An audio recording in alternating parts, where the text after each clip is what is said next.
experiencing the Holy Spirit, mengalami Roh Kudus, mengalami pribadi daripada Roh Kudus. Saya mengajak kita sama-sama sekali lagi tundukkan kepala dan kita akan berdoa. Bapa di surga, kami bersyukur untuk hari ini, pagi di Indonesia, di Malaysia, dan di kota-kota yang lainnya, tempat-tempat yang lainnya, dan sore hari ini kami yang ada di Amerika, kami bisa sama-sama ada dalam hadirat-Mu Tuhan, tidak dibatasi oleh ruang dan waktu, tidak dibatasi oleh apapun juga. Oleh karena Tuhan memakai teknologi ini untuk kemuliaan-Mu, dan kami bisa bersama-sama berdoa memuji dan menyembah Tuhan. Terima kasih Tuhan. Lawat setiap kami terus, Roh Kudus. Kami bebaskan Kau bekerja di tengah-tengah kami. Biarlah firman ini seperti tagline daripada sahabat doa ini, yaitu firman, kebenaran, dan kehidupan. Sungguh-sungguh kami alami. Sehingga waktu kami bekerja, waktu kami ada dalam aktivitas pelayanan, bisnis, pekerjaan, apapun, kami betul-betul ada di dalam hadirat-Mu. Dan bersama dengan Roh Kudus, kami mengalami Engkau dan diubahkan oleh Roh Kudus. Terpujilah nama-Mu, urapi kami, urapi hamba-Mu, dan kami siap untuk mendengarkan firman-Mu. Dalam nama Tuhan Yesus kami berdoa. Haleluya. Amin. Amin. Puji nama Tuhan. Nah, Bapak Ibu Saudara yang dikasihi Tuhan, bicara tentang experiencing the Holy Spirit atau mengalami Roh Kudus ya. Saya ada satu ilustrasi sedikit ya, saya mau bagikan buat saudara. Nah, kalau saudara lihat gambar berikutnya ini, nah ini saya dengan istri ya dan anak kami bertiga, kami dalam perjalanan selama kami ada di sini, kami beberapa kali ada dalam perjalanan mengendarai mobil, saudara ya, kita sebut road trip ya, kita suka road trip ya, jalan dari kota ke kota sambil naik mobil gitu ya, bukan naik pesawat tapi naik mobil. Dan dalam perjalanan itu saudara ya, kami kadang-kadang stop by ya, berhenti di beberapa tempat. Nah, ini gambar yang sebelah kiri ini di kota namanya Leggett di California tahun 2018. Kami dalam perjalanan dari Seattle menuju ke San Francisco ya, saya setir mobil waktu itu. Dan kalau saudara lihat ada chandelier tree di situ, ada satu pohon besar di sana yang itu besar sekali ya, saking besarnya sampai dibuat tempat wisata ya. Itu bagian bawahnya dibolongin saudara, jadi kayak terowongan gitu, sehingga mobil pun bisa lewat dari bawah itu. Nah, itu satu pemandangan yang indah sekali. Dan di sebelah kanan ini saya bukan ambil dari Google saudara ya. Ya, kalau di Google itu kan wah, kita bisa cari gambar-gambar bagus gitu ya. Nah, ini sebelah kanan ini memang dalam perjalanan kami dari Utah ya, satu state namanya Utah, dari satu kota namanya Salt Lake City di Utah. Dalam perjalanan pulang kembali ke Seattle, kami mengendarai mobil. Nah, ini kami melewati satu kota namanya Lima di state namanya Montana. Itu perjalanan kami tahun 2020 ya. Dan dalam perjalanan saya melihat ada satu view yang sangat indah ya. Kami sempatkan untuk ambil foto waktu kami ada di freeway, di jalan tol seperti itu saudara ya. Nah, perjalanan dari kota ke kota seperti ini ya, biasanya kalau di bagian penumpang ya, yang duduk jadi penumpang ya, kita yang jadi supir kan biasanya wah udah fokus aja gitu ya, ngeliat ke jalan, kita nggak bisa sambil ini itu, paling nggak dengerin musik lah gitu ya, tapi nggak bisa lakukan hal yang lain karena kita harus fokus ke jalan. Tapi biasanya bagian penumpang ya, kayak istri saya, anak saya duduk di belakang, wah itu bisa sambil lihat-lihat sosial media, Facebook, Instagram, anak saya bisa dengerin musik ya, Spotify, segala macam, mereka bisa lakukan itu ya. Lalu bisa tiba-tiba di tengah jalan ya, semua yang mereka lakukan secara online saudara ya, mereka buka Facebook, Instagram, apapun deh, pokoknya yang online itu menggunakan gadget kita, itu bisa tiba-tiba set hilang gitu. Loh, kok nggak bisa ngapa-ngapain lagi? Wah, musiknya hilang karena kecuali kalau lagunya udah di-download ya. Cuma kalau lagunya belum di-download ya sudah gitu, hilang semuanya karena semuanya online gitu kan, kita andelin gadget kita ya, itu semua tiba-tiba hilang. Kenapa bisa hilang? Karena nggak ada sinyal. Ya, bisa dalam perjalanan itu nggak ada sinyal, saudara. Ya, dan waktu dalam perjalanan itu nggak ada sinyal, nggak ada lagi hiburan, nggak ada sesuatu yang bisa dilakukan, tapi ada satu yang bisa diputer, yaitu apa? Radio. Ya, saudara tahu bahwa gelombang radio, ya kemanapun kita pergi, apalagi kalau gelombang AM. Ya, kalau FM mungkin lebih terbatas ya, benar nggak? Ya, kita udah pergi ke kota lain, kadang-kadang, wah yang biasa kita dengar kalau di Jakarta saya tuh suka dengar radio Pelita Kasih. Ya, itu kalau udah mulai ke arah kota yang lain, wah udah mulai kresek-kresek banyak suara statik dan akhirnya kita nggak bisa jelas dengar. Tapi kalau kita ganti ke gelombang AM, itu bisa dari mana-mana, betul nggak saudara? Ya kadang-kadang yang dari radio dari Malaysia, dari Singapura itu kita bisa dengar karena gelombangnya lebih jauh. Saudara bisa bayangkan bahwa gelombang radio ya melewati udara ya itu bisa tetap terdengar dalam kondisi apapun. Ada signal, nggak ada signal di handphone kita. Begitu kita buka radio, ya kita bisa dengerin lagu, benar nggak saudara? Ya, ada signal, nggak ada signal di internet kita, di handphone kita. Begitu kita buka gelombang radio, kita bisa dapat hiburan di situ. Saudara tahu, radio itu seperti sesuatu yang wow, itu melewati udara. Ya, kita sering lihat on air. Kalau orang lagi di radio on air itu lewat gelombang udara dan itu bisa terdengar kemana-mana. Anda bisa bayangkan pribadi Roh Kudus. Wow. Ya, untuk kita bisa mengalami Roh Kudus, saudara nggak perlu wifi. Betul nggak? Ya. Kita lakukan Zoom ini, kita butuh internet. Betul saudara ya? Kita lakukan Zoom ini butuh internet, butuh wifi. Apalagi yang kecepatannya tinggi. Kalau begitu udah mulai wifi-nya, Mbps-nya itu rendah, maka kadang-kadang orang, wah Pak saya izin matikan video karena sinyal udah mulai terganggu. Betul nggak? Saudara pasti ngalamin seperti itu kan? Ya, tapi Anda bisa bayangkan the Holy Spirit, pribadi Roh Kudus. Nggak perlu wifi, nggak perlu internet, baterai handphone saudara mati, saudara mau pakai apapun, saudara nggak perlu laptop, saudara nggak perlu gadget, saudara nggak perlu hal-hal yang sekarang sangat-sangat kita sangat bergantung kepadanya, teknologi dan sebagainya. Tapi pribadi Roh Kudus ada dalam kehidupan kita, kapanpun, dimanapun kita berada. Katakan amin saudara. Kita berikan tepuk tangan bagi nama Tuhan. Wow, itu yang luar biasa dari Roh Kudus. Kapanpun, dimanapun, dan dalam keadaan apapun. Jam 2 pagi saudara terbangun, mungkin depresi menyerang, mungkin keadaan ketakutan menyerang. Ya saudara coba cari handphone saudara, kontak sahabat, kontak teman, mereka semua sedang tertidur. Tidak ada yang bisa dikontak jam 2, jam 1 pagi karena semua tertidur.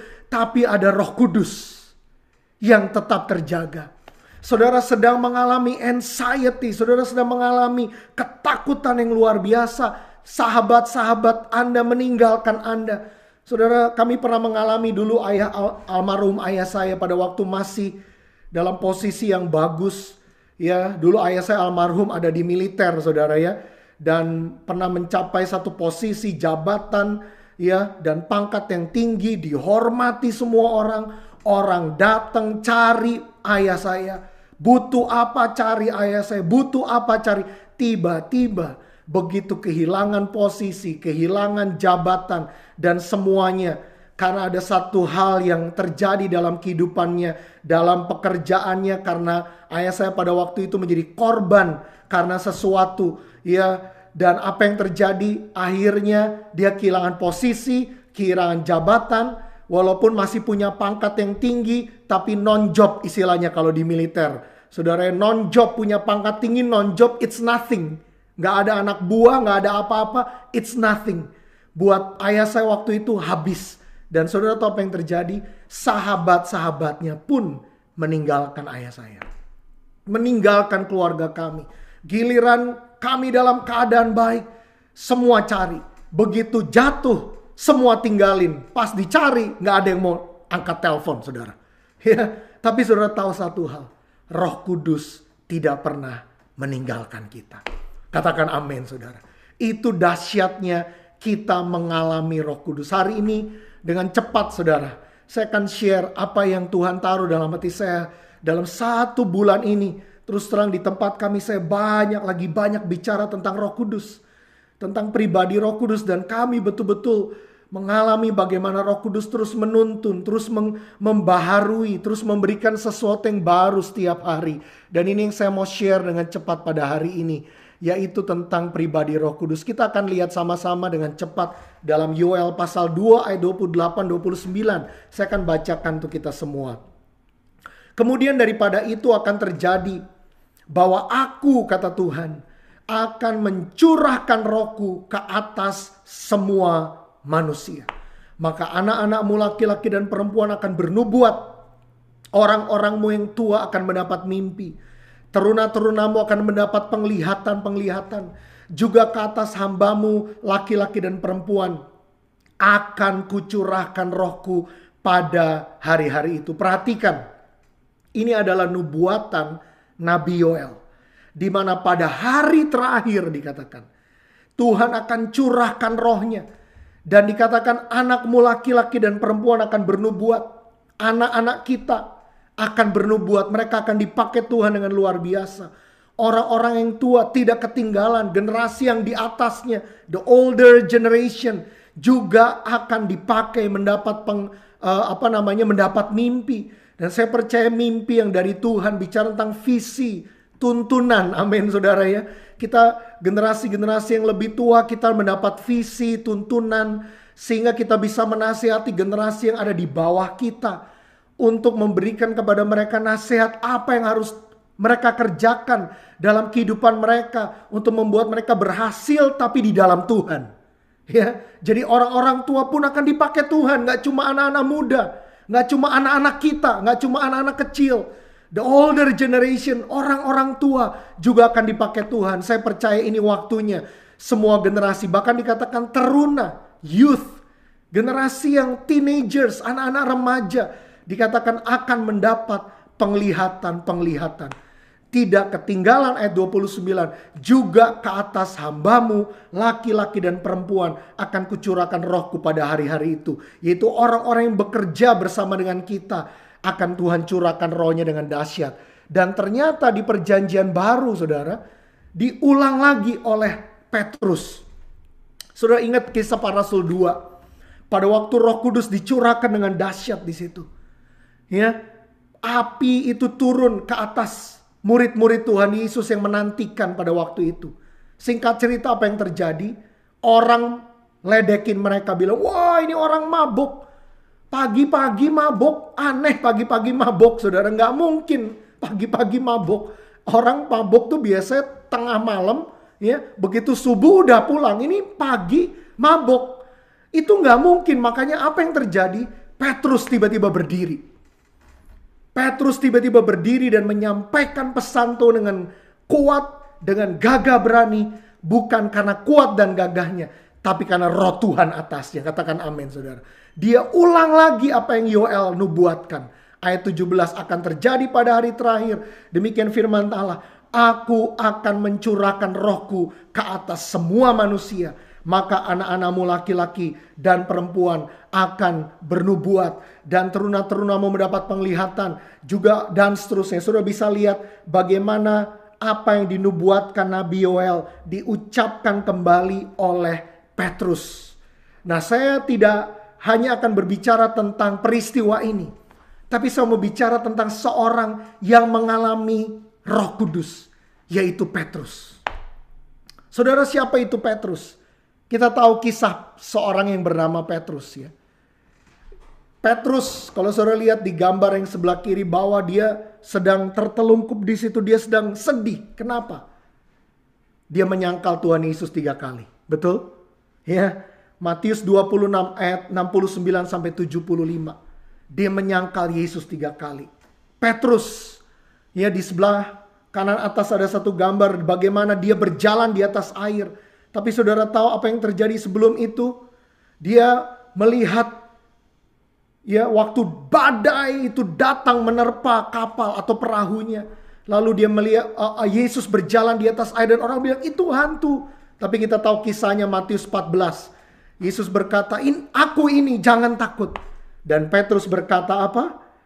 Dia berseru, apabila engkau itu, suruhlah aku datang kepadamu berjalan di atas air. Wah, Petrus berani, saudara. Ya, dia orangnya nggak pakai tedeng aling-aling istilahnya, nggak pakai mikir dua kali. Dia berani. Apa yang terjadi? Dia jalan di atas air, tapi dia goyah. Wah, dia ketakutan, dia goyah karena angin dan badai itu masih ada di situ. Angin dan badai itu belum berhenti loh, saudara. Masih menerpa murid-muridnya Yesus. Dan dia jalan, tiba-tiba badai itu menerpa dia. Dan dia ketakutan, dia tenggelam. Yesus tolong dia. Ya, lalu apa yang terjadi? Tuhan, tolong aku. Yesus berkata apa? Hai orang yang kurang percaya, mengapa engkau bimbang? Petrus menyangkal Yesus 3 kali. Petrus bimbang, Petrus takut. Dan yang terakhir, di gambar yang terakhir ini, Petrus, saudara ingat kisahnya waktu Yesus hendak ditangkap. Ada seorang hamba imam besar yang telinganya dipotong oleh Petrus. Ya, tapi apa yang terjadi? Yesus lakukan mujizat. Telinga itu dikembalikan dan disembuhkan. Saudara lihat Petrus. Dia orang yang wah, pokoknya asal bunyi, asal ini, ya. He was a loser. Dia seorang yang kayaknya gagal terus. Ada aja kegagalan yang dialami.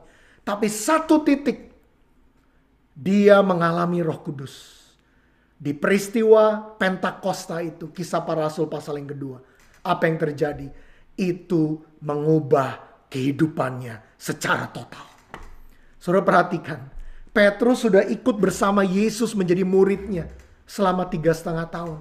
Tapi dia masih nyangkal Yesus. Petrus sudah lihat mujizat tapi dia masih bimbang. Petrus sudah tahu bahwa Yesus hendak disalibkan, bahwa dia harus disalibkan. Tapi dia tetap gak mau tahu. Pokoknya enggak. Ini gak boleh terjadi. Petrus semua yang dia lakukan hanya dari pikirannya. Sampai satu titik. Dia mengalami Roh Kudus. Dia bukan hanya belajar tentang Roh Kudus, tapi dia mengalaminya secara pribadi.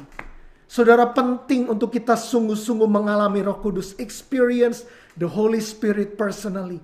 Saya ingin beritahu kepada kita semua bagaimana Petrus diubahkan. Saudara, kalau lihat Kisah Rasul 2 ini, dia khotbah. Siapa dia sebelumnya sampai bisa seperti ini? He was nothing. Dia nggak ada apa-apanya. Pengecut, iya. Asal bunyi, iya. Berani, cuma kalau ada Yesus, begitu nggak ada Yesus, takut dia. Tapi saudara lihat, bagaimana tiba-tiba di tengah orang sedang meledeki para murid Yesus yang sedang dipenuhi Roh Kudus. Dia berdiri dengan berani dan dia berkata. Dan dia berkhotbah. Dan di situ Alkitab mencatat 3.000 orang bertobat. Kita berikan tepuk tangan bagi nama Tuhan. Wow, 3.000 orang gak tanggung-tanggung, saudara. Seorang Petrus diubahkan karena mengalami Roh Kudus. Bapak Ibu saudara yang kasih Tuhan, kita bukan hanya belajar tentang Roh Kudus, tetapi juga mengalami Roh Kudus dalam kehidupan kita. Belajar tentang Roh Kudus akan memberi pengetahuan tentang Dia. Tetapi belajar dan juga mengalami Roh Kudus akan memberikan kehidupan. Katakan amin. Ini sesuatu yang sedang dibutuhkan anak-anak Tuhan hari-hari ini. Di tengah deru perang, di tengah ketakutan, di tengah keadaan yang tidak menentu, di tengah harga barang yang naik. Saya dengar minyak di Indonesia langka, saudara ya. Ketakutan di mana-mana. Ya. Dan segala sesuatu di Amerika ketakutan, harga bensin melambung begitu luar biasa. Orang mulai takut, kriminalitas tinggi. Kalau kita mengalami Roh Kudus, Dia akan memberikan kepada kita kehidupan. Makanya saya suka tagline daripada sahabat doa ini. Ya, apa dikatakan? Yaitu firman, kebenaran, kehidupan. Nah ini dia. Firman, kebenaran, kehidupan. Firman, kebenaran, kehidupan. Dan saya percaya Roh Kudus itu adalah sumber kehidupan kita. Dan juga sumber kebenaran kita. Katakan amin, saudara. Dan waktu kita betul-betul mengalami Roh Kudus, itu akan mengubahkan setiap kita. Nah saudara, saya akan tutup dengan ayat ini. Nah, saya akan bacakan untuk kita dengan cepat. Kehidupan, ini dia kehidupan. Sampai dicurahkan kepada kita roh dari atas, maka padang gurun akan menjadi kebun buah-buahan. Dan kebun buah-buahan itu akan dianggap hutan. Di padang gurun akan selalu berlaku keadilan. Dan di kebun buah-buahan akan tetap ada kebenaran. Di mana ada kebenaran, di situ akan tumbuh damai sejahtera. Dan akibat kebenaran ialah ketenangan dan ketentraman untuk selama-lamanya. Katakan amin, saudara. Saudara, kalau kita melihat tentang apa yang dinubuatkan, apa yang dikatakan oleh Nabi Yesaya di sini, ya, bagaimana pada waktu itu dia sedang menyatakan tentang seorang raja yang adil, tentang siapa yang sanggup memberikan keselamatan di tengah keadaan orang-orang Yehuda yang sedang dalam keadaan gemetar, yang sedang dalam keadaan ketakutan, yang sedang dalam keadaan ditutup dengan kain kabung, ya, yang tidak dalam keadaan panen, yang dalam keadaan tidak baik pada saat itu. Kalau saudara baca seluruh Yesaya 32, saudara akan menemukan latar belakangnya. Tapi Yesaya berkata begini, sampai dicurahkan kepada kita roh dari atas. Ternyata Roh Kudus itu mengubahkan keadaan-keadaan tadi. Saya mau beritahu saudara, waktu Roh Kudus membuat kita memenuhi dan kita mengalami pribadinya dalam kehidupan kita, maka apa yang akan terjadi? Alkitab berkata, padang gurun menjadi kebun buah-buahan. Hari ini mungkin di hadapan saudara padang gurun, ketakutan, deru perang. Wah, apakah akan terjadi perang dunia ketiga? Udah, gak usah pusing soal itu dulu. Sekarang yang penting satu hal, kita minta Roh Kudus memenuhi kita setiap hari. Katakan amin. Persiapkan diri kita untuk kedatangan Tuhan Yesus kapanpun itu bisa terjadi. Katakan amin, saudara. Dan apa yang dikatakan, bukan hanya menjadi kebun buah-buahan. Kebun buah-buahan dianggap hutan. Di padang gurun keadilan, mata ganti mata, gigi ganti gigi. Oh, dia yang salah. Saya kayak begini gara-gara itu. Dan seterusnya, kita mulai salahin keadaan. Itu keadilan, saudara. Tapi Alkitab berkata apa? Di kebun buah-buahan akan tetap ada kebenaran. Bukan tentang siapa yang benar atau siapa yang salah. Tetapi bagaimana respon kita. Katakan amin, saudara. Itulah kebenaran. Ayat 17, di mana ada kebenaran, di situ akan tumbuh damai sejahtera. Siapa yang sedang membutuhkan damai sejahtera hari-hari ini? Kita semua. Dan akibat kebenaran ialah ketenangan dan ketentraman untuk selama-lamanya. Dunia tidak bisa memberikan ini, saudara. Ini hanya kita peroleh waktu kita mengalami pribadi Roh Kudus dalam kehidupan kita. Karena hari-hari ini dia sedang dicurahkan dengan luar biasa. Dan saya akan tutup dengan ini, saudara. Holy Spirit is dynamic and relevant. Healing and restoring. Dia dynamic. Dia itu adalah kuasa yang dahsyat. Dia relevan. Dia tahu keadaan saudara detik ini. Dia tahu. Jangan khawatir. He knows. Dia healing. Dia menyembuhkan. Dia merestore. Mungkin ada saudara berkata, keluargaku berantakan. Percaya hari ini restorasi sedang terjadi dalam keluarga saudara. Katakan amin. Empowering, memperlengkapi kita. Saudara gak berjalan sendiri. Ada satu yang dunia tidak bisa berikan, yaitu hikmat yang dari atas. Itu cuma ada di dalam Tuhan Yesus dan Rohnya yang kudus. Kita tidak bisa membeli hikmat dunia, saudara. Baca buku, Google semua.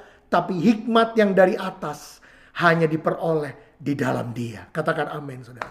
Dan yang terakhir, He is changing life. Dia mengubah kehidupan. Dia mengubah Petrus yang tadinya pengecut, yang tadinya asal bunyi, yang tadinya nggak ngerti apa-apa, pokoknya asal bunyi. No, dia rubah Petrus menjadi seorang yang penuh Roh Kudus dan berani berkata tentang kebenaran. Dan setiap lutut bertelut, setiap lidah mengaku Yesus Kristus adalah Tuhan. Berikan tepuk tangan bagi Tuhan Yesus. Haleluya, haleluya.